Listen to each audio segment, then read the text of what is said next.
As LA bids a final farewell to Kobe Bryant, his widow has filed a wrongful death lawsuit. Vanessa Bryant says the owner of the helicopter that crashed on January 26 is responsible for the loss of her husband and daughter. A legal expert says she may have a strong case. KCAL9's Joy Benedict is live in downtown LA with the details of the lawsuit. Joy? That's right, guys. The lawsuit itself was filed here at the Stanley Moss Courthouse behind me earlier today. There is no dollar amount mentioned when it comes to damages, but experts say it could be in the millions. It was a heart-stopping scene on a Calabasas hillside, and on a day dedicated to grieving the loss of Kobe Bryant and his daughter Gigi, Vanessa Bryant made it clear legally they will not be forgotten. Her attorney filed a 72-page lawsuit against Island Express and the estate of its pilot, Ara Zobayan. It'd be surprising if there wasn't a lawsuit filed. Dan Rose is an aviation attorney with Kreindler & Kreindler and a former naval pilot. Although not working directly with this lawsuit, he says Bryant's attorneys will have to prove negligence to win. It's probably not too difficult to make out that case given the information that we already have. The NTSB already released a detailed account of the crash, moving the investigation away from a mechanical error and toward the weather and actions of the pilot. There's a lot of good radar information. There's communications information. There's unfortunately a lot of information from the wreckage scene as well. In the 28-count complaint, Bryant's attorneys make several negligence claims against the pilot and company, claiming the pilot was negligent for flying in bad weather and the company allowed him to operate in what the suit calls a risky means of transport, considering the helicopter didn't have appropriate warning systems for the circumstances. Was there negligence involved?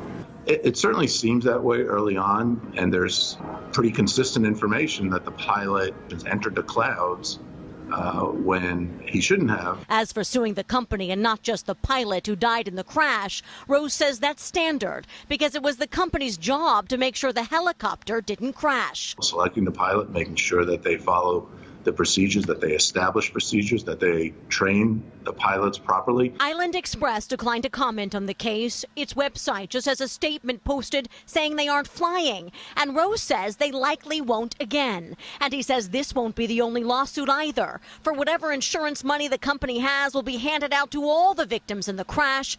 Figuring out which victim gets what will be the real fight. Even if there was, let's say, $50 million in insurance, that would arguably, in all likelihood, not be enough to legally satisfy all the claims. Now, even though this particular claim asks for a jury trial, Rose doesn't think it'll make it that far. He thinks it'll be settled long before that. And he says Island Express, as we know it, will shut down. Whatever money that they have will be divvied up among the victims. And then possibly Island Express will reopen under a different name. Vanessa Bryant submitted a wrongful death complaint in connection with the crash that took the lives of her husband Kobe and their daughter Gianna and 7 others. Eyewitness News reporter Leanne Suter is live in downtown LA where the case has been submitted. Leanne. Yeah, that wrongful death lawsuit, the first in many that are expected to be filed in connection with that fatal crash. This suit, though, very clearly blaming the pilot and the helicopter company for the deaths of Kobe and Gianna Bryant. The 72-page complaint filed against Island Express Helicopters alleges the pilot, Ara Zobayan, who also died in the crash, was negligent in his piloting and was to blame for the deadly accident.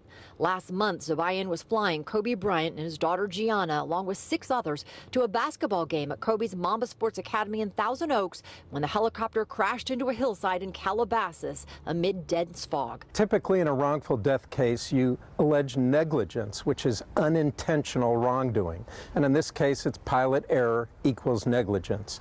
Now, they've added an additional cause of action, and that's for reckless conduct. The lawsuit accuses Zobayan, who was Bryant's longtime pilot, of numerous acts of negligence, saying, quote, defendant Zobayan failed to abort the flight when he knew of the cloudy conditions. The suit also alleges, quote, Island Express Helicopters authorized, directed, and or permitted with full knowledge that the subject helicopter was flying into unsafe weather conditions. The lawsuit also notes that Zobayan had been cited by the FAA in 2015 for violating visual flight rules. Now, no parties involved in the lawsuit are commenting on the suit at this time, although Island Express Helicopter says in a statement this is a tragic accident.